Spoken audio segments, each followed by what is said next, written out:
బాధితులపైనే కాలుమని అంటూ మోతే గోపిరాజు దుష్ప్రచారం చేస్తున్నారంటూ బాధితులు సుంకరసాయి నిమ్మగడ్డ తిరుపతిరావు తీవ్రంగా ఖండించారు. తనపై జరిగిన కాల్మనీ ఆరోపణలను వ్యాపారి సుంకరసాయి తీవ్రంగా ఖండించారు. తాము ఎలాంటి అక్రమ వడ్డీ లేదా కాల్మనీ వ్యాపారం చేయటం లేదని, చట్టబద్ధంగానే తమ వ్యాపారాలు నిర్వహిస్తున్నామని స్పష్టం చేశారు. మంగళవారం విజయవాడ ప్రెస్ క్లబ్ లో విలేకరుల సమావేశంలో నిమ్మగడ్డ తిరుపతిరావుతో కలిసి ఆయన మాట్లాడారు. మోతే గోపిరాజ్ అనే వ్యక్తి తమపై చేస్తున్న ఆరోపణలు నిజం లేదు.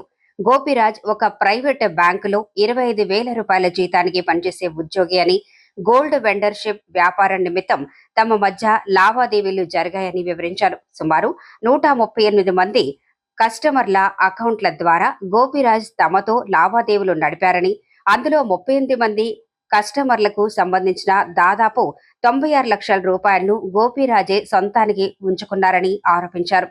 కస్టమర్ల నుంచి వసూలు చేసిన సొమ్మును తన ఖాతా ద్వారా తనకు మళ్లించి ఆపై వడ్డీలు వసూలు చేశారు అంటూ తప్పుడు ప్రచారం చేస్తున్నారని మండిపడ్డారు.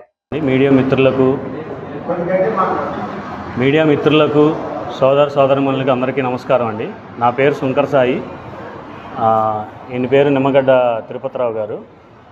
మొన్న ఇదే ప్రెస్ మీట్ వేదికగా మోతే గోపిరాజ్ అనే వ్యక్తి కాల్మనీ అంటూ మా మీద దుష్ప్రచారం చేస్తున్నాడు. యాక్చువల్గా మేము కాల్మనీ చేసేవాళ్ళం కాదు, వడ్డీ వ్యాపారస్తులం అసలమే కాదు. మా వృత్తి, నేను ఎడ్యుకేషన్ కన్సల్టెన్సీ నడుపుతూ ఉంటాను, ఆయన పేపర్ మిల్ చేస్తూ ఉంటారు. నాకు క్యాటరింగ్లు కూడా ఉన్నాయి, క్యాటరింగ్ సంస్థ కూడా ఉంది. అలాగే గోల్డ్ వెండర్షిప్ చేస్తూ ఉంటానండి. కొన్ని ప్రైవేట్ సంస్థలు బ్యాంకులతో గోల్డ్ వెండర్షిప్ చేస్తూ ఉంటాను. దాని నిమిత్తం ఈ మోతే గోపిరాజ్ అనే అతను ఒక ప్రైవేటు బ్యాంకులో పనిచేసే ఎంప్లాయీ. ఆ పనిచేసే క్రమంలో తను వాళ్ళ కస్టమర్లకి మనీ వేయాలి అడ్జస్ట్మెంట్కి అని చెప్పి మా దగ్గర కస్టమర్లకి మనీ వేయించాడండి. సుమారు జూలై 2024 నుంచి అక్టోబర్ 2025 దాకా మాతో ట్రాన్సాక్షన్ చేశాడు. ఆ ట్రాన్సాక్షన్ చేసిన నిమిత్తం మా దగ్గర మొత్తం 138 మంది కస్టమర్లతో నాతో వేయించాడు. వేయించి దాంట్లో ఒక 38 కస్టమర్ల డబ్బులు అతను ఆపేసుకొని దాని విలువ మొత్తం 96 లక్షలు తన దగ్గర ఉంచుకున్నాడండి. ఉంచుకొని అతను ప్రీ ప్లాన్డ్గా 38 మంది కొంతమంది కస్టమర్ల దగ్గర అతను డబ్బులు వేయించుకొని అతని అకౌంట్ నుంచి నాకు డబ్బులు కొట్టాడండి. దాని విలువ అక్షరాల ఒక 80 లక్షలు ఉంటుందండి సుమారుగా, అంటే 79 లక్షలు ఉందండి. మొత్తం కంప్లీట్ విత్ రికార్డెడ్ ప్రూఫ్ అండి. మీకు ప్రతిదీ చూపిస్తాను నేను. ఇది నేను అతనికి వేసిన ట్రాన్సాక్షన్ 138 తాలూకా అకౌంట్స్. ఇది అతను నాకు చేసిన ట్రాన్సాక్షన్స్. ఇవి ఏవైతే అండర్లైన్ చేసి ఉన్నాయో అండి, ఇది నేను కస్టమర్కి వేసినాయండి. ఇక్కడ మార్క్ చేసి ఉన్నాయి కదండి, ఇది నేను కస్టమర్కి వేసినాయండి. ఈ కస్టమర్కి వేసిన డబ్బుల్ని అతను వేయించుకొని అతని దగ్గర నుంచి నాకేసి, నాకు ఎంత వేసాను అంత వేసాను, దానికి వడ్డీ తీసుకున్నారు అది ఇదని దుష్ప్రచారం చేస్తున్నాడండి. మాకు అసలు తను చేసిన ట్రాన్సాక్షనే ఆ కస్టమర్ డబ్బులు కూడా కలిపి నాకు అకౌంట్ స్టేట్మెంటే 1,06,00,000 అండి నాకు వచ్చినాయి. ఆ 1,06 లక్షల్లో 79 లక్షలు నాకు వేరే కస్టమర్కి నేను వేస్తే ఆ కస్టమర్ల నుంచి 38 మంది కస్టమర్ల దగ్గర నుంచి అతను తీసుకొని అతని దగ్గర నుంచి నాకు వేసాడండి. మీరు కావాలంటే నా దగ్గర స్టేట్మెంట్లు ఉన్నాయి, పోలీసు వారి శాఖకు కూడా నేను సబ్మిట్ చేశాను. ఇది నేను నా లాయర్ గారికి కూడా సబ్మిట్ చేశాను. ఇవన్నీ మీరు రికార్డెడ్ ప్రూఫ్లే ఉంటాయండి. మేమేం మోసం చేసింది కాదు, చీట్ చేసింది కాదు. అండ్ మోర్ ఓవర్ ఇంకోటండి, అతను కాల్మనీ అని చెప్పి మీ మీ మిత్రులు వేదికగా చెప్పాడు కదండి, అది కాల్మనీ కాదు, గోల్డ్ పర్పస్ అని అతను ఒప్పుకున్న ప్రూఫ్ అండి ఇది. ఇదిగోండి, ఇది అతని నెంబరు. ఇది మేము అడిగింది, గోల్డ్ కోసం అని డబ్బులు తీసుకున్నావు అసలు ఏంటి అని మేము అన్నీ అడిగితే ఇక్కడ ఉంటుంది చూడండి, మీకు కావాలంటే ప్రూఫ్ ఇస్తాను చూసుకోండి. నేను కూడా ఇంట్రెస్ట్ కాదండి మీ దగ్గర డబ్బులు తీసుకుంది, గోల్డ్ కోసం అండి, నేనేమి కాల్మనీ తిప్పటం లేదండి అని క్లియర్గా తను పెట్టిన మెసేజ్ అండి. ఇలాంటి ప్రూఫ్లు మా దగ్గర చాలానే ఉన్నాయండి, విత్ ఆతో సహా ఉన్నాయండి. కాకపోతే ఆడియో రికార్డులన్నీ మేము కోర్టులో సబ్మిట్ చేసి మేము అల్టిమేట్గా మేము రాజ్యాంగబద్ధంగానే వెళ్దామని మేము చేసామండి. అండ్ ఇంకోటండి, నేను చెప్పదలుచుకుంది ఏంటంటే, అతను ఒక 25,000 రూపాయలు ఉద్యోగస్తుడు, ఒక ప్రైవేట్ బ్యాంకులో 25,000 రూపాయలు ఉద్యోగం చేసుకునే ఒక వ్యక్తి. వాళ్ళ నాన్న వృత్తి తాపీ పని, వాళ్ళ అమ్మ వృత్తి తాపీ పని, వాళ్ళ తమ్ముడు వృత్తి, వాళ్ళ అమ్మ ఇళ్లల్లో పని చేసుకుంటూ ఉంటుందండి. అలాంటి వ్యక్తికి మీరు కావాలంటే ఒకసారి అతని ఇంటికి ఎవరైనా పంపించానో చూడండి, వాళ్ళ ఇంటి పరిస్థితి చూసి ఎవరైనా 20,000 చేయబదులు కూడా ఇవ్వాలన్న ఆలోచిస్తారండి. అలాంటి వ్యక్తికి మేము 90 లక్షలు వితౌట్ ఒక చెక్కు కానీ గీకు కానీ తీసుకొని మేము ఇస్తామండి? ఎవరైనా ఇస్తారా? పోనది ఎవరు ఇవ్వరు. అలాంటి వ్యక్తి ఈరోజు ఆ కస్టమర్ల పేరు అడ్డు పెట్టుకొని డబ్బులు తీసుకొని బిజినెస్ అని చెప్పి తను అందరిని మాలాంటి వాళ్ళని చీట్ చేసి బాధితులం. అసలు మేము మీ ముందుకి బేసిక్గా మేమిద్దరమే వచ్చామండి. నిమ్మగడ్డ తిరుపతిరావు గారు అంటే ఈయన, శంకర్ సాయి అంటే నేనండి. మేమిద్దరమే వచ్చాం. కానీ మాలాగా బాధితులు దగ్గర 10-15 మంది ఉన్నారు. అతను మొన్న మీడియాలో ఒక 4 పేర్లు చెప్పాడు కానీ మా ఇద్దరితో పాటు ఇంకో 3 పేర్లు చెప్పాడు కానీ ఆ 3 ఇంకా మాకు తెలియని వ్యక్తులు. మాకు తెలిసిన వ్యక్తులే 12 మంది ఉన్నారు మాతో కలిపి. అంటే ఇప్పుడు అతను చెప్పినే మేము తెలిసింది కాక ఇంకా ఉన్నారన్నారు. అతని మీద ఒక 2 ఆడవాళ్ళు ఆట్నార్ స్టేషన్లో, పటమట స్టేషన్లో కేసు పెట్టారండి. స్టేషన్లో వాళ్ళు ఇది సివిల్ మ్యాటరు, మీరు కోర్టులో చూసుకోవాలంటే వాళ్ళు కోర్టు నోటీసులు ఇచ్చారు, కోర్టులో చెక్ బౌన్స్లు వేశారు, కోర్టు నోటీసులు కూడా ఇచ్చారండి. అతనికి కృష్ణలంక పోలీస్ స్టేషన్లో కూడా కంప్లైంట్ ఉందండి అతని మీద. మాచవరంలో కూడా ఉంది అని నిన్న మేము ప్రెస్ మీట్లో విన్నాం. తనే చెప్పాడు, మాచవరం స్టేషన్ గురించి కూడా తనే చెప్పాడు. ప్లస్ విసన్నపేటలో కూడా కంప్లైంట్ ఉందని అతనే నిన్న ప్రెస్ నోట్ ఇచ్చాడు. ఇప్పుడు ఒకడు చేస్తే అతను బాధితుడు అంటారు. 15 మందిని అతను బాధితుడు అవుతాడా అండి? మేము బాధితులం అవుతామా? 15 మందిని ఫ్రాడ్ చేసిన నెంబర్ 1 చీటర్ అండి అతను. మోతే గోపిరాజ్ అనే అతను తన బ్యాంకు ఉద్యోగిని అడ్డు పెట్టుకొని నెంబర్ 1 చీట్ చేస్తూ, జనాలను చీట్ చేస్తూ మాకు తిరిగి డబ్బులు ఇవ్వాలనుకున్న క్రమంలో మా మీద కాల్ మనీ అని నిందేస్తున్నాడండి. ఎందుకు? గతంలో కాల్ మనీ అనే ఇష్యూలో బాగా రప్చర్ అయ్యి పెద్ద ఇష్యూ అయ్యింది. ఆ డబ్బులు ఎగ్గొట్టిన వాళ్ళు అలా అయింది, నేను కూడా డబ్బులు ఎగ్గొట్టవచ్చు అన్న ఉద్దేశంతో చేశాడండి. మా 15 మందికి నిమిత్తం దగ్గర ఒక 3 కోట్లు వసూలు చేశాడు. తను సైడ్ చేశాడండి. ఆ 3 కోట్లలో లగ్జరీ లైఫ్, అతను అనుభవించిన లగ్జరీ లైఫ్ ఈవెన్ నేను కూడా అనుభవించలేము. రోజు బార్లకు వెళ్తాడు. ఏ బార్లకు వెళ్తాడో కూడా నా దగ్గర మీరు అతను స్టేట్మెంట్లు తీపిస్తే ఆ బార్ బిల్లులో బార్ పేర్లు కూడా ఉంటాయండి. రెడ్ ఫాక్స్ అని, నోవెటన్లు అని, ఫలానా అని, ఇంకోటని ప్రతి దాని బిల్లు దాంట్లో ఉంటుందండి. ప్రతి దాంట్లో ఉంటుంది. దాంట్లో అలా మా దగ్గర డబ్బులు ఇచ్చి ఎంత జల్సాగా ఖర్చు పెట్టినా ఇంకా 2 కోట్లు దాచేసాడండి అతను. సుమారుగా 2 కోట్లు దాచేసాడు. మాకు డబ్బులు ఇవ్వాల్సి వస్తుందని మాకు ఇవ్వకుండా ఇప్పుడు రివర్స్ డ్రామా మా మీద ప్లే చేస్తున్నాడు. ఏది? కాల్ మనీ అంటే మా మీదకి రారులే, కాల్ మనీ అంటే భయపడతారులే, నేను మేజర్గా మేము కాల్ మనీ కాదు, వడ్డీ వ్యాపారస్తులం కాదు అని ముఖ్యంగా చెప్పడం కోసం ఈ ప్రెస్ మీట్ వేదికగా మీ అందరికీ, జనాలందరికీ, ప్లస్ డిపార్ట్మెంట్ వారికి, అతను ఏదో సీఎంఓ ఆఫీస్కి పెట్టాను అది అంటున్నాడు కానీ ముఖ్యమంత్రికి కానీ ఉప ముఖ్యమంత్రి గారికి కానీ అందరికీ మేము ఈ ప్రెస్ మీట్ వేదికగా చెప్పాలనుకున్నది ఏంటంటే మాది వడ్డీ వ్యాపారం కాదు, మాది కాల్ మనీ దందా కాదు. మా దగ్గర ఉన్న సాక్ష్యాలు క్షుణ్ణంగా మీరు మాకు గనక న్యాయం చేసి అతని మీద కంప్లైంట్ ఫైల్ చేసి మీరు క్షుణ్ణంగా పరిశీలిస్తే మీకు ఆ వివరం అర్థమవుతుంది. నా పేరు నిమ్మగడ్డ తిరుపతిరావు. నేను మోతే గోపురాజుకి అతను చేసే బ్యాంకులో కస్టమర్ ద్వారా అతనికి పరిచయం అయ్యాను. కస్టమర్ లాగా అతను నాకు గోల్డ్ టాపప్ లోన్ చేపిస్తానని నా దగ్గర టాపప్ లోన్ చేపించి డబ్బులు తీసుకున్నాడండి. అది బయట ఫైనాన్సర్ దగ్గర నుంచి ఎలా ఇంట్రెస్ట్కి తీసుకుంటున్నాడో ఛార్జెస్ రూపాన అలా నాకు కూడా ఛార్జెస్ ఇస్తాను, అతనికి కమిషన్ కావాలి అని చెప్పి నన్ను ప్రలోభ పెట్టి నా దగ్గర నుంచి డబ్బులు తీసుకున్నాడండి. అతను ఆ బ్యాంక్ మేనేజర్ గారు వెటనరీ లీవ్లో వెళ్తారని చెప్పి అప్పుడు ఆ బ్రాంచ్కి ఇతనే ప్రమోషన్ ద్వారా హెడ్ అవుతానని చెప్పి నేను డబ్బులు కనుక సహకరిస్తే అతను పై పొజిషన్కి వెళ్తాను, నన్ను డబ్బులు సదరమని బాగా ప్రెజర్ చేశాడండి. ఆ క్రమంలో నేను అతని ప్రలోభానికి గురయ్యి నేను డబ్బులు ఆయనకి ఇచ్చానండి. ఈ డబ్బులు ఇచ్చిన అకౌంట్ ట్రాన్సాక్షన్ చేసిన అతను బ్యాంక్ అకౌంట్ అతను క్లోజ్ చేసేసుకున్నాడు. నేను ఇక డబ్బులు రావనే ఉద్దేశంతో గ్రీవెన్స్లో కంప్లైంట్ పెట్టి ఆటోనగర్లో ఆల్రెడీ 2 బాధితులు అతని పేరు మీద కేసు నమోదైందని నేను కూడా ఆటోనగర్ స్టేషన్కి ఫార్వర్డ్ చేయించుకొని అక్కడికి వెళ్ళానండి. కానీ అక్కడికి విచారణకు ఎన్నిసార్లు పిలిచినా రాకుండా నా మీద తిరిగి కాల్ మనీ కేసులు నన్ను ఇరికిచ్చాడండి.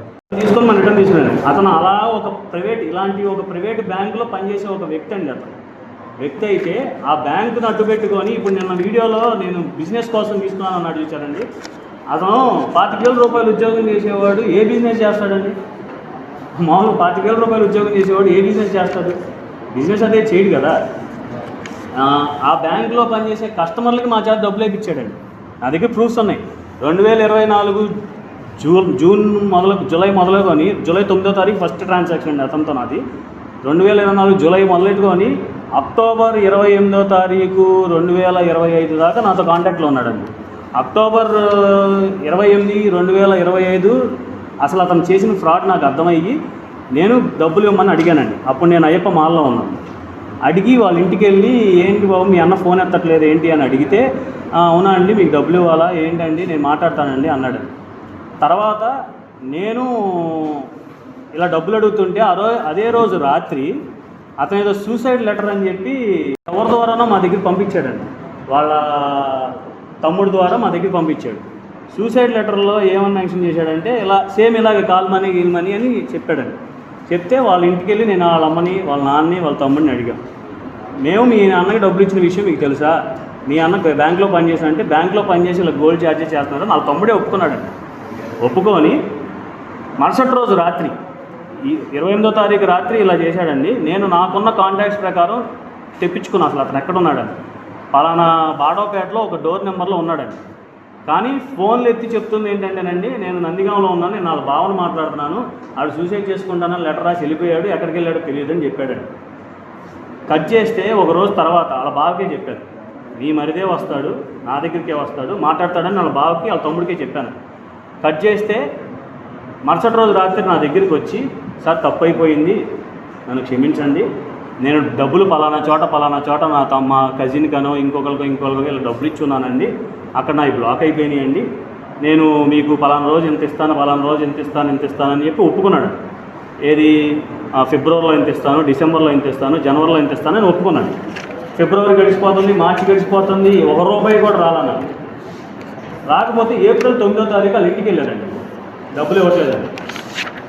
ఇతను ఏం చేశాడంటే నా ఆఫీస్లో పనిచేసే ఒక స్టాఫ్ ఒక అమ్మాయిని ట్రాప్ చేసి ఆ అమ్మాయితో కూడా వేరే ఇంకొక 2-3 ఆ అమ్మాయితో కూడా ఇన్వెస్ట్ చేయించి ఇప్పుడు నేను ఆఫీస్లో పనిచేస్తాను నా ఆఫీస్కి స్టాఫ్కి ఏమి ఇస్తానంటే అండి నేను ఎవరెవరికి ఇలా ఇదిగోండి ఇది ఉంది కదండి ఇలా ఎవరెవరికి ఎంత ఇస్తున్నానో ఒక బుక్లో రాపించుకుంటాను.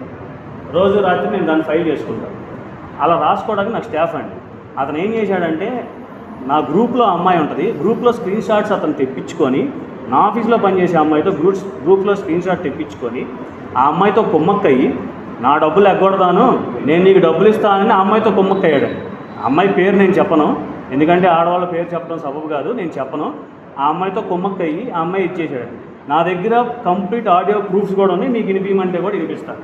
ఆ అమ్మాయితో కుమ్మక్కయ్యి నువ్వు మీ సార్కి నేను డబ్బులు అవసరం లేదు, నీకు ఇస్తాలే అదేదో డబ్బులు, కానీ నువ్వు మీ సార్కి అగ్నెస్ట్గా నాకు ఇలా రిపోర్ట్స్ ఇవ్వని ఆడియోలో ఉందండి. నేను తెప్పించాను ఆడియో.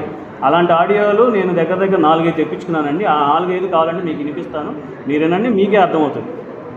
ఈరోజు ఆ అమ్మాయితో అగ్నెస్ట్గా నాకు మీ సార్ ఇలా చేశాడు అలా చేశారు, మీ సార్ మీద నువ్వు కేసులు పెట్టాను ఆ అమ్మాయిని విసుగొల్పటం. ఆ అమ్మాయి 4 పెద్ద మనుషుల దగ్గరికి వెళ్ళి మా సార్ నాకు డబ్బులు ఇవ్వాలి అది అని. ఆ అమ్మాయికి నా దగ్గర నుంచి ఆ అమ్మాయి కూడా యాక్చువల్గా ఏంటంటే నా 96 లక్షలు, ఆ అమ్మాయి కూడా 9 లక్షలు ఇచ్చింది.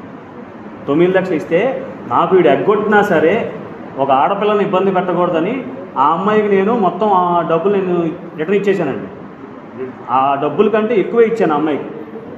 ఆ అమ్మాయి కాకపోతే ఆ అమ్మాయిని రెచ్చగొట్టి ఈరోజు నా మీద ఉసుగొలుపుతానికి ట్రై చేస్తున్నాడు. నా దగ్గర అన్ని రికార్డెడ్ ప్రూఫ్ ఉన్నాయండి. నాతో మాట్లాడింది ఒక్కసారి అండి, వాళ్ళ నాన్నను చూసింది ఒక్కసారి, వాళ్ళ తమ్ముడితో మాట్లాడింది 3 సార్లు అండి. ఒకటి అక్టోబర్ 25 నవంబర్ 5వ తారీఖు ఒకసారి వాళ్ళ ఇంటికి వెళ్ళానండి, వాళ్ళ తమ్ముడితో మాట్లాడాను. వాళ్ళ తమ్ముడు ఏం జరిగింది మాకు అసలు మా వాడు ఏం చెప్పలేదండి, వాళ్ళు ఏం జరిగింది అని వాళ్ళ తమ్ముడికి వివరం అంతా చెప్పాను. నాకు ఎంత ఇవ్వాలి అని అన్నాడు. అన్నీ చెప్పాను, అన్నీ చెందాను. అవునా అండి మా వాడు అసలు మాకు ఏం చెప్పలేదు, ఒకసారి కూర్చొని మాట్లాడదామండి, కేసులు ఏమొద్దండి అని వాళ్ళ తమ్ముడు బతిలాడితే అప్పుడు కేసు పెట్టలేదు. లేదా నేను అక్టోబర్ 28వ తారీఖు నేను కేసు ఫైల్ చేసామండి. కేసు ఫైల్ చేస్తే నేను ఇంకోటండి డిపార్ట్మెంట్ వారితో కలిసి మాట్లాడాను, డిపార్ట్మెంట్ వారితో కలిసి ఏదో చేశాడు, ఏదో నిందేశాడు కదండి. అసలు నేను పెట్టిందే డిపార్ట్మెంట్ పర్టికులర్ స్టేషన్లో కాదండి.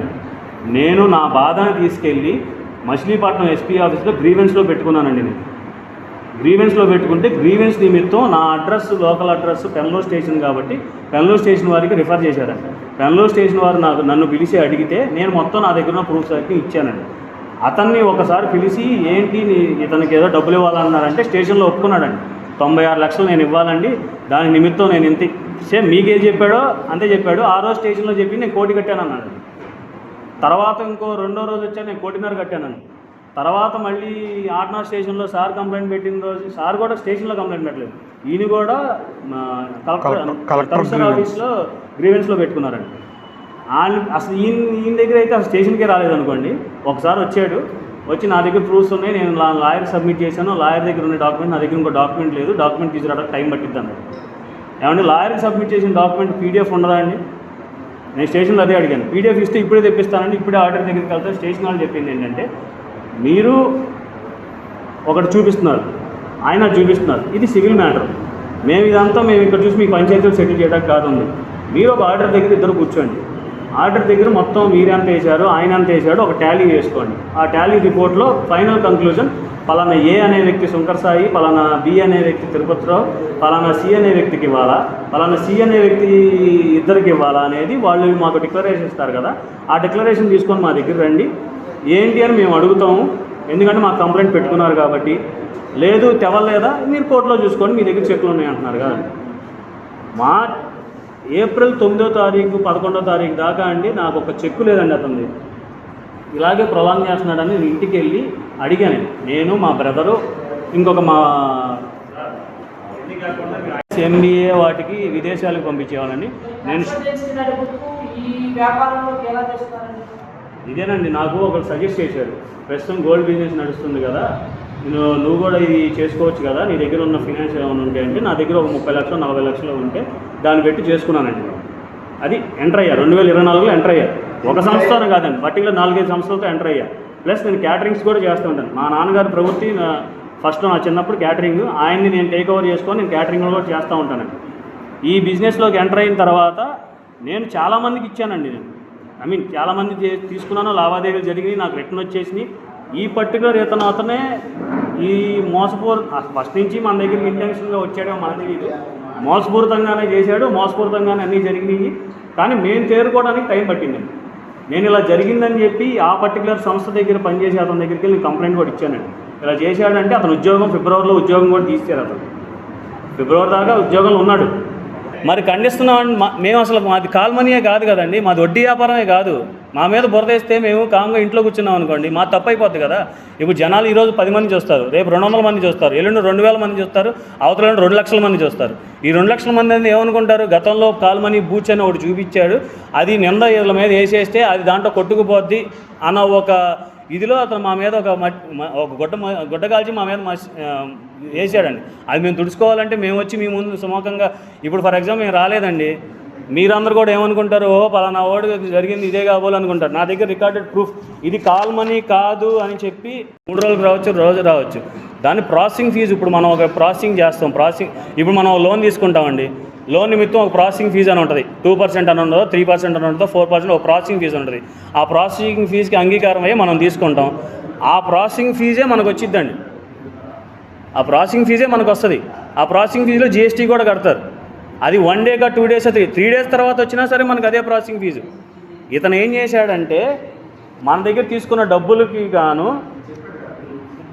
ఇలా వేస్తున్నాను, అదే మీకు స్టేట్మెంట్ ఇప్పుడు చూపించాను చూసారా, ఆ కస్టమర్ దగ్గర నుంచి మన దగ్గర తీసుకొని అతని అకౌంట్ నుంచి మాకేసి ఆ అకౌంట్ వేసింది నేను వడ్డీ అని చెప్తున్నాడు చూసారా, అది వడ్డీయో కాదో మీకు ఈ స్టేట్మెంట్ చూస్తే మీకే అర్థమవుతుంది. కానీ మీకు ప్రూఫ్ చూపించడం కోసం నేను తీసుకొచ్చిన మాట. అతను కాల్ మనీ అన్నాడు, కాల్ మనీ కాదు అని చూపించే ఏకైక సాక్ష్యం ఇదిగోండి డేటు జనవరి 12, 2026లో చెప్పిన మాట. అతను జనవరి 12, 2026. ఇది మళ్ళీ ఇది నాది కాదు, చెంతానికి అందానికి కూడా లేదు. పైన అతని ఫోన్ నెంబర్ కూడా ఉంది, చూసుకోండి. పైన అతని ఫోన్ నెంబర్ కూడా ఉంది. మీకు ఒకటే కంక్లూజన్ ఏంటంటేనండి, అతను మీరు ఇంటికి వెళ్ళి బెదిరించారని మీకు క్వశ్చన్ వేశారు, కానీ దానికి ఇందాక నుంచి ఆన్సర్ చెప్పలేదుగా, దాన్ని నేను చెప్తానండి. ఇంటికి వెళ్ళిన మాట వాస్తవం, మేము డబ్బులు అడిగిన మాట వాస్తవం. బెదిరించడం అనేది బెదిరించాల, మేము బెదిరించినట్టు ఏదైనా ఆడియో వీడియో రికార్డింగ్ ఉంటే చూపిమనండి. డబ్బులు అడిగేటప్పుడు ఉరే తురే అని కూడా అనలేదండి, గౌరవించే మాట్లాడాం. అసలు లేదండి, పోలీసులు కాదండి, మేము స్వయంగా వెళ్ళాము. వెళ్ళినప్పుడు అప్పటిదాకా నాకు అనేది తన దగ్గర నుంచి ఒక చెక్కు లేదండి. చెక్కు లేకపోతే నేను ఆ రోజు చెక్ 10 రోజులు ఇస్తానంటున్నావు కదా, సరే అట్లీస్ట్ నీ చెక్కు ఒకటి ఇవ్వు అని అంటే నా చెక్కులు లేవన్నాడండి. నా చెక్కులు లేవు, నేను మీకు ఒక గంటలో నా చెక్కులు ఇస్తాను అంటే, నా గంటలో నువ్వు ఎక్కడికైనా వెళ్ళిపోతే మాకేంటి పరిస్థితి అంటే, మా ఆవిడ చెక్కులు ఇస్తానని చెప్పి వాళ్ళ ఆవిడ చెక్కులు ఇచ్చాడండి. మీకు ఆ రికార్డ్ చూపిస్తా, అతను మీరు రికార్డ్ ప్రూఫ్ చూపిలా, నేను ప్రూఫ్ కూడా చూపిస్తా. వాళ్ళ ఆవిడ చెక్కుల మీద సంతకం పెడతాన్నట్టు ఒక నోటు కూడా పక్కన లేదు, కావాలంటే మీరు చూసుకోండి. నిన్న ఏదో 4 నోట్లు తీసుకున్నాను అన్నాడు కదా, ఒక్క నోటు కూడా మేము తీసుకోవాలి. ఈ చెక్కులు కూడా అండి ఒక గంటలో మా ఆవిడ చెక్కులు తీసుకుంటాను, నా చెక్కులు ఇచ్చాని చెప్పి వచ్చి వస్తానన్నాడు. ఆ తర్వాత కట్ చేస్తే అసలు రానే రాలేదు, రిప్లై లేదు, ఏమీ లేదు, డబ్బులు ఇవ్వట్లేదు. ఆ చెప్పిన డేట్ కూడా డబ్బులు ఇవ్వలేదండి. నేను ఇంకా వాళ్ళ ఆవిడ చెక్కు కూడా కోర్టులో వేసాను. కోర్టులో వేస్తే సంతకం మిస్ మ్యాచ్ అని ఇచ్చాడు. అంటే వాళ్ళు ప్రీ ప్లాన్డ్గానే మోసం చేయడానికి డిసైడ్ అయ్యారు. సంతకం మిస్ మ్యాచ్ ఇచ్చాడండి. కోర్టులో 3 సార్లు వేసానండి, నేను 3 సార్లు చెక్ ప్రొడ్యూస్ చేశాను, 3 సార్లు మిస్ మ్యాచ్ అయింది. డబ్బులు ఇవ్వట్లేదు, నేను కోర్టులోకి వెళ్తున్నాను, సో నేను ఇన్నిసార్లు వేసానని ప్రొడ్యూస్ కాబట్టి నేను వేస్తున్నానండి, కావాలని తెలిసే వేస్తున్నానండి, మీకు ఛార్జెస్ పడతాయి కదా, తెలిసే వేస్తున్నానండి, నేను కోర్టులోకి వెళ్ళాలి, దానికోసమేనండి అని చెప్పాడు. అదండి జరిగింది. అండ్ ఇంకోటి, అతను ఇంకో మాట అన్నాడు కదండి నిన్న, నా రజక కులాన్ని కించపరుస్తున్నాడు, కులాన్ని ద్వేషిస్తున్నాడు అని. నేను మీడియా ముఖంగా ఈయన తిరుపతిరావు గారు ఇంతవరకు అతన్ని అండి అని సంబోధించాము, రాజు అని పేరు పెట్టి సంబోధించుంటాం, కానీ ఉరే అని కూడా పిలిచింది లేదండి. ఈయనైతే ఇంకా సార్ అని పిలిచారు. ఆయన సార్ అనే మాట్లాడతాను, ఇప్పటికీ అలానే మెసేజ్ పెడతాను. ఈయనైతే ఇన్ఫ్యాక్ట్ సార్ అని పిలిచాడండి. అండ్ ఇంకోటి, నా తమ్ముళ్ళు కూడా ఉన్నారు, నీ వెనకమాల నా తమ్ముడే, అతను రజకుల కులాలకు సంబంధించిన అతనే. మేము ఎలా ఉంటాం రజకుల కులాలతో అనేది అతను అడగండి. మా తమ్ముళ్ళే ఉన్నారు, మేమందరం కూర్చున్నప్పుడు ఒకే పళ్ళెంలో తిన్నాళ్ళం కూడా. అవునా కాదు, అతనే సాక్ష్యం అడగండి, అతనే చెప్తాడు. నేదో నా తమ్ముడు అని చెప్పట్లా, నా గురించి ఎంక్వైరీ చేసుకోండి, మా ఏరియాలో నా గురించి ఎంక్వైరీ చేస్తే వాళ్ళే చెప్తారు. ఇదిగోండి వాళ్ళ ఆవిడ చెక్ అండి, 3 సార్లు వేసాను, 3 సార్లు రిటర్ను, 3 సార్లు మిస్ మ్యాచ్. ఇదిగోండి ఇదొకసారి 3 సార్లు మిస్ మ్యాచ్ అని వచ్చింది. అంటే ఇంటెన్షనల్గా కావాలని ఇంటెన్షన్ అండి. మీడియా మిత్రులకి చెప్తున్నాము, డిపార్ట్మెంట్ వారికి చెప్తున్నాం, అందరికీ చెప్తున్నామండి, మేము వడ్డీ వ్యాపారస్తులం కాదు, మేము తిప్పేది కాల్ మనీ కాదు. నా సంస్థ రిజిస్టర్డ్ సంస్థ, నేను చేసింది జిఎస్టీలు కట్టాను, ట్యాక్సులు కట్టాను, అన్నీ కట్టాను. నా లావాదేవీలన్నీ నా ఆర్డర్ చూస్తాడు, నా ఆర్డర్ లెక్కలు చూస్తాడు, నేను అన్నీ చూసుకొని ట్యాక్సులు కట్టే వ్యక్తినే. నేను లీగల్గా చట్టబద్ధంగా వెళ్దామనే నేను పోరాడాను. నేను ఫైట్ చేయాలి, గొడవ పడాలి, కొట్టాలి, చెందాలి అనే మెంటాలిటీలో అయితే నేను అసలు అతనితో ఇంతవరకు మాట్లాడలేదు, ఎప్పుడూ మాట్లాడలేదు కూడా. ఆ గొడవ పడే మనస్తత్వం మా ఇద్దరిది కాదు, ఆయనది కాదు, నాది కాదు. అలా గొడవలు పడే మనస్తత్వం అయితే ఆయన సార్ అని పిలవరు, నేను అండి అని పిలవను, ఏరా ఊరే అని సంబోధించేవాడిని. కాకపోతే ఒక్కసారి నా నోరు జాలి, బూత్ కూడా కాదు బేసిక్గా, అంతేగాని ఇంతవరకు ఎప్పుడూ సంబోధించలేదు, ఎప్పుడు అనలేదండి. అతను ఇన్ఫ్యాక్ట్ ఇంకా మన మీద చాలా ఓట్స్ వాడాడు, చాలా జనాలు ఇచ్చారు, నా దగ్గర ప్రూఫ్లు ఉన్నాయి, అన్నీ ఉన్నాయి, కానీ మారలేదు. ఫైనల్ కంక్లూజన్ అదండి, మేమైతే వడ్డీ వ్యాపారస్తులు కాదు, మేము తిప్పింది కాల్ మనీ కాదు. మా దగ్గర ప్రతి సాక్ష్యం ఉంది, ఆ సాక్ష్యంతో మేము కోర్టులో తెలుస్తాం. కాకపోతే డిపార్ట్మెంట్ వారికి చేతులెత్తి దండం పెడుతున్నా, ఇలాంటి క్రైమ్ చేసేవాళ్ళు కొద్దిగా సివిల్ మ్యాటర్ అని కాకుండా మా దగ్గర ఉన్న సాక్ష్యాలు చెక్ చేసి అతని మీద తగిన యాక్షను తగ్గ సెక్షన్లు మీరు వేసి కనుక ఫైల్ చేస్తే మీకు ఇన్వెస్టిగేషన్లో మీకే నిజాలన్నీ బయటపడతాయి. ఇది నేను చెప్పదలుచుకున్నది. నాలాంటి వాళ్ళు బాధితులు చాలామంది ఉన్నారు. ఈ వీడియో చూసి ఎవరైనా మీరు ఇంకా కంప్లైంట్ పెట్టదలుచుకుంటే వచ్చి కంప్లైంట్ పెట్టుకుంటే మీకు న్యాయం జరిగిద్ది, దాంతోపాటు తద్వారా మాకు న్యాయం జరిగింది.